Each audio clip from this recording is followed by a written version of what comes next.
Imagine this, it's Halloween season, that magical time when we're all craving spine-tingling thrills and heart-pounding scares from the latest horror flicks. But alas, this year's offerings are more like a trick than a treat, leaving us with a heap of disappointment that's hard to swallow.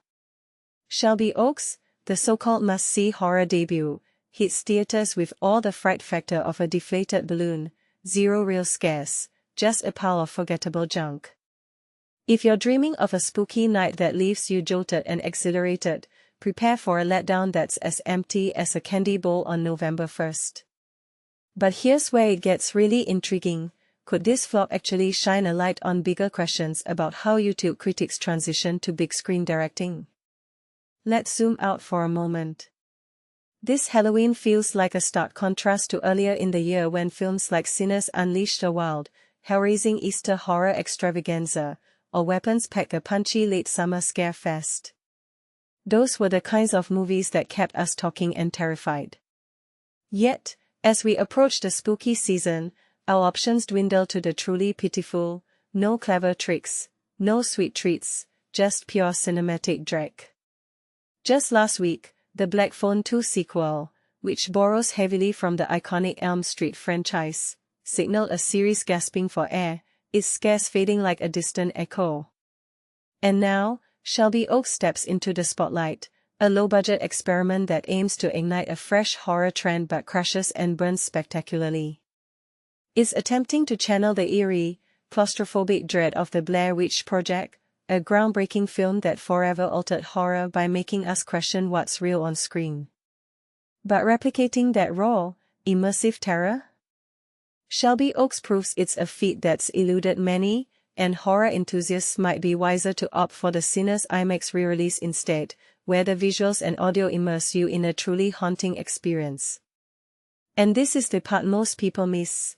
Behind the camera is Chris Stuckmann, a well-known YouTube film critic making his feature debut.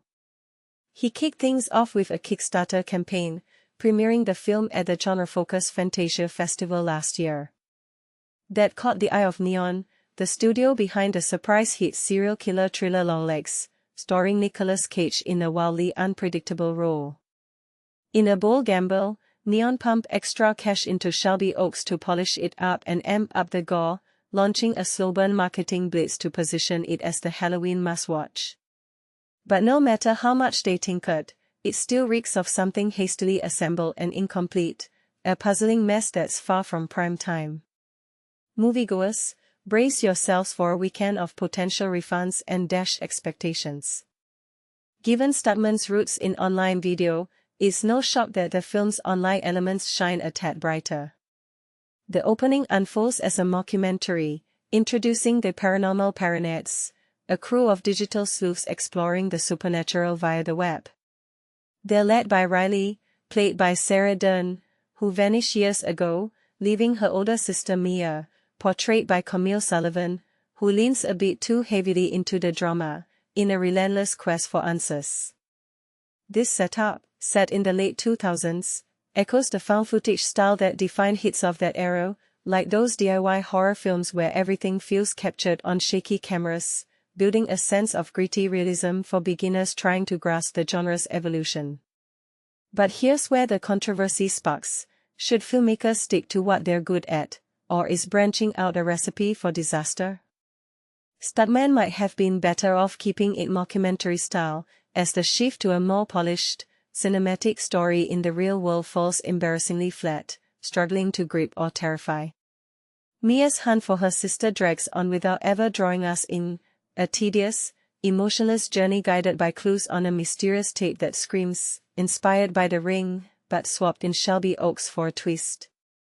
It leads to a deserted ghost town that was once a bustling theme park, yet the whole ordeal feels lifeless and predictable. Even at under 80 minutes, the runtime stretches like an eternity, with only a delightful cameo from character actor Robin Bartlett providing a brief spark. Stuckmann bombards us with genre staples and nods to films he's clearly a fan of, a tactic that's predictable from an avowed horror lover. Unfortunately, it doesn't gel into something original. Instead, it comes across as cliched and voiceless, like an imitation game where copying others just isn't cutting it. This brings us to a fascinating counterpoint. Compare this to Kari Barker, another YouTube creator whose debut, Obsession, premiered at the Toronto Film Festival this September. Made on a shoestring $1 million budget, it exudes confidence and flair, proving someone can leap from online content to cinema with seamless skill, hence why Focus scooped it up for a hefty $15 million deal. Shelby Oaks, by comparison, feels woefully underdeveloped and out of its element, a rough draft that never should have escaped the confines of a handheld screen. As the film stumbles toward its conclusion, it's evident the ending is a rushed, nonsensical mess, likely to earn boos of frustration rather than fear this Halloween. In a horror landscape overflowing with diminishing excitement, Shelby Oaks stands out as utterly disposable, a reminder that not every low-budget leap succeeds. But let's turn this around. Do you think YouTube personalities have what it takes to conquer Hollywood, or is it better they stick to their screens? Is low-budget horror doomed to fail without a unique twist, or could Shelby Oaks have been saved with more time in the oven? Share your thoughts in the comments. Do you agree it's a total flop, or see potential that we missed? Let's debate. Asterisk.